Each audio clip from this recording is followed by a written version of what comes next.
Hello dear learners, welcome to my channel concept वाला math by Harsh. आज हम लोग बोट एंड स्ट्रीम के साथ गेम खेलेंगे। लेट्स प्ले मैंने लिखा है, राइट। तो हम लोग देखेंगे कैसे मैथ को मस्ती मस्ती में सॉल्व करेंगे। मेरा ऑब्जेक्टिव है कि हम कुछ वैल्यूज़ को पुट करेंगे और बाकी वैल्यूज़ उससे डिराइव करेंगे, और ये विजुअलाइजेशन टेक्निक से सब कुछ सॉल्व होगा। बहुत मज़ा आने वाला है। चलिए देखते हैं। जैसे सपोज़ मैं ये बोर्ड की एक्चुअल स्पीड को 20 किलोमीटर पर आवर क्वेश्चन में दिया हुआ है, राइट। क्वेश्चन में इसी तरह कुछ दिया रहता है, राइट। और हमें दिया रहेगा स्ट्रीम की स्पीड, धारा की, ठीक है, 5 किलोमीटर पर आवर, इस तरह से कुछ भी वैल्यूज़ पे मत जाइए। मैं समझाना चाह रहा हूँ कैसे विजुअलाइजेशन से मज़े गेम की तरह चीज़ों को सॉल्व करेंगे, सिर्फ बेसिक कॉन्सेप्ट से। तो यहाँ पे 5 किलोमीटर पर आवर होगी स्ट्रीम की स्पीड। तो अब क्वेश्चन में पूछा जाएगा अप स्ट्रीम की स्पीड या डाउन स्ट्रीम की, तो आप सब निकाल सकते हो। तो क्या होगा, डाउन स्ट्रीम की कुछ ऐड होगा और अप स्ट्रीम में कुछ सब्ट्रैक्ट होगा, और वो कुछ क्या है, ये सेम वैल्यू से। तो ये 5 यहाँ ऐड होगा, 5 यहाँ सब्ट्रैक्ट होगा। तो 20 में आप 5 ऐड करोगे तो क्या हो जाएगा, 25 किलोमीटर पर आवर। और 20 में 5 सब्ट्रैक्ट करोगे तो क्या हो जाएगी, अप स्ट्रीम की स्पीड 15 किलोमीटर पर आवर। और आप देख सकते हो 15 और 25 जो अप स्ट्रीम और डाउन स्ट्रीम की स्पीड है उसका मिड वैल्यू 20 होगा। तो 20 हमारी बोर्ड की एक्चुअल स्पीड हो जाती है। और ये सभी चीज़ें मैं एक तरह से रिवाइज करा रहा हूँ क्योंकि ये प्लेलिस्ट चल रहा है, तो मैं सोचा कि ये वीडियो बनाता हूँ ताकि आपको रिवाइज भी हो जाए सब कुछ, ठीक है। विजुअलाइज, ये होगी स्ट्रीम की स्पीड, ये होगी स्ट्रीम की कांस्टेंट स्पीड, सेम स्पीड से घटेगी, सेम स्पीड से बढ़ेगी। तो ये हो गया, ठीक है। इस तरह से आपने सिर्फ ये डेटा पॉइंट्स हमें दिया हुआ था ना, एक बोर्ड की एक्चुअल स्पीड और स्ट्रीम की स्पीड, और उससे कितना कुछ निकालनी है, ठीक है। अब और एग्जांपल्स की तरफ देखते हैं। दूसरा सिनेरियो लेते हैं। यहाँ पे मान लीजिए बोर्ड की अपस्ट्रीम की स्पीड दी रहेगी 30 किलोमीटर पर आवर, ओके। और हमें स्ट्रीम की स्पीड दी हुई है, स्ट्रीम की स्पीड दी हुई है 6 किलोमीटर पर आवर। तो अब आपसे पूछा गया है कि आप बोर्ड की एक्चुअल स्पीड बताओ और डाउन स्ट्रीम स्पीड बताओ। तो क्या करोगे आप, आपको तो पता है कि आप एक लाइन ड्रॉ करोगे, राइट। ये लाइन क्या ड्रॉ कर रहे हैं, ये स्ट्रीम की स्पीड है। स्ट्रीम की स्पीड कांस्टेंट होगी तो ये 6 होगी, यहाँ भी 6 होगी, सेम वैल्यू।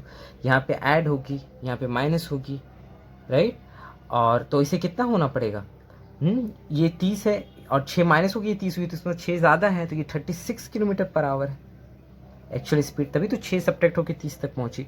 और 36 पे +6 कर दोगे तो वो डाउन स्ट्रीम की सबसे ज़्यादा वाली स्पीड हो जाएगी, तो ये हो जाएगी 42 किलोमीटर पर आवर।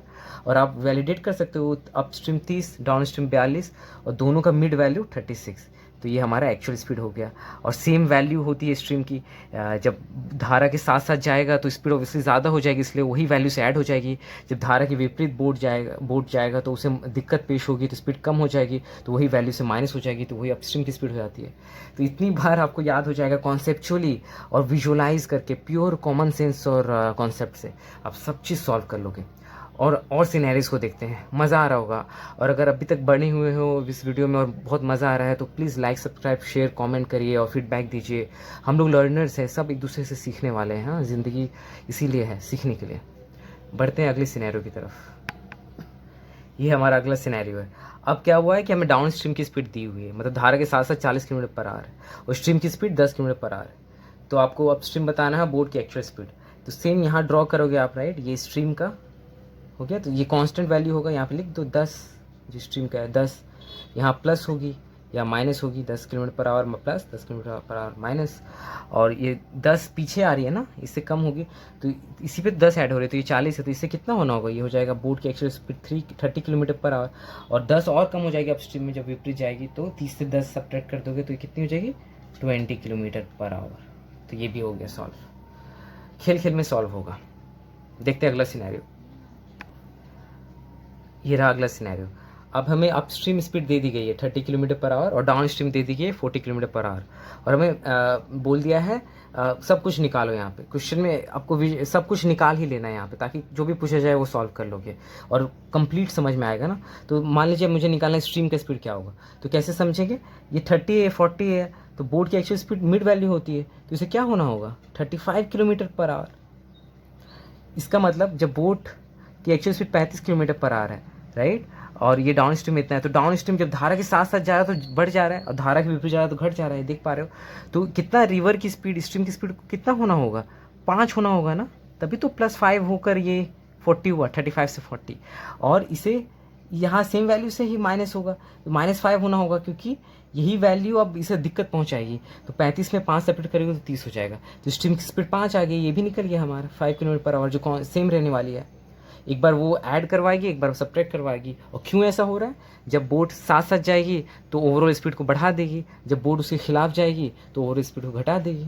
बस ये भी हो गया। कुछ और सिनेरियोस देखते हैं। यहाँ देखिए, अब रेशियो भी दे दिया जाएगा, तब भी आप सॉल्व कर लोगे। स्पीड का रेशियो दे देगा कि अपस्ट्रीम और डाउन स्ट्रीम का स्पीड का रेशियो 1:3 है। तो आप बताओ कि अपस्ट्रीम की स्पीड क्या है, या बोर्ड की एक्चुअल स्पीड क्या है, कि रिवर की स्पीड क्या है, सब निकल जाएगा बस इतनी इन्फॉर्मेशन से। कैसे, हमें पता है 3 है, ये 1 है, और ऑब्वियसली आप डाउन स्ट्रीम की स्पीड ज़्यादा होगी इसलिए 3 है, और अपस्ट्रीम की कम होगी इसलिए 1 है। इस तरह से भी आप देखोगे क्वेश्चन फ्रेम कैसे किया जा रहा है।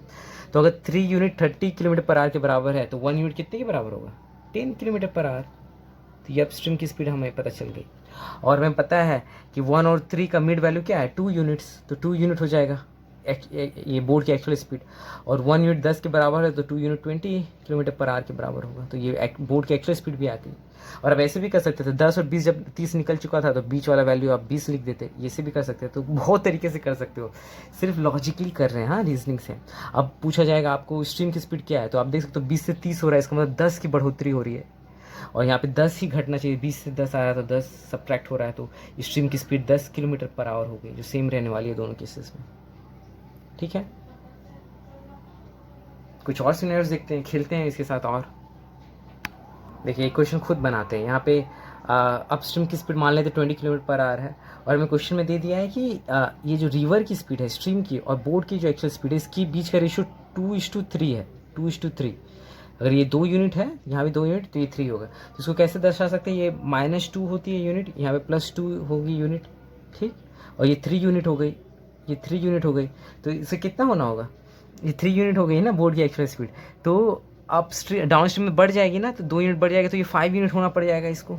और अप स्ट्रीम में 2 यूनिट सेम वैल्यू से घट जाएगी, तो 3 यूनिट से 2 यूनिट घटा दोगे तो 1 यूनिट हो जाएगी। तो अब ऐसा क्वेश्चन रिड्यूस हो गया ना, ये 1 यूनिट 20 km/h के बराबर नहीं हो गया अपस्ट्रीम की स्पीड। तो अब जो बोला जाएगा वो निकालोगे, डाउन स्ट्रीम निकालोगे। डाउन स्ट्रीम क्या हो जाएगा, 1 यूनिट 20 km/h के बराबर है, तो 5 यूनिट 5 गुना ज़्यादा, तो 20 × 5 100 km/h। बोर्ड की एक्चुअल स्पीड पूछा जाएगा, वो भी निकल जाएगा, कि 1 यूनिट का मुझे पता चल गया 20 km/h है, तो बोर्ड की एक्चुअल स्पीड 3 यूनिट है, 3 टाइम्स, तो 60 km/h। अब पूछा जाएगा स्ट्रीम की स्पीड क्या है, तो स्ट्रीम की स्पीड क्या हो जाएगी, ये 20 है, ये 60 है, तो मतलब 40 की बढ़ोतरी हो रही है, मतलब 40 यहाँ घटा होगा, तो 40 ये हो गया।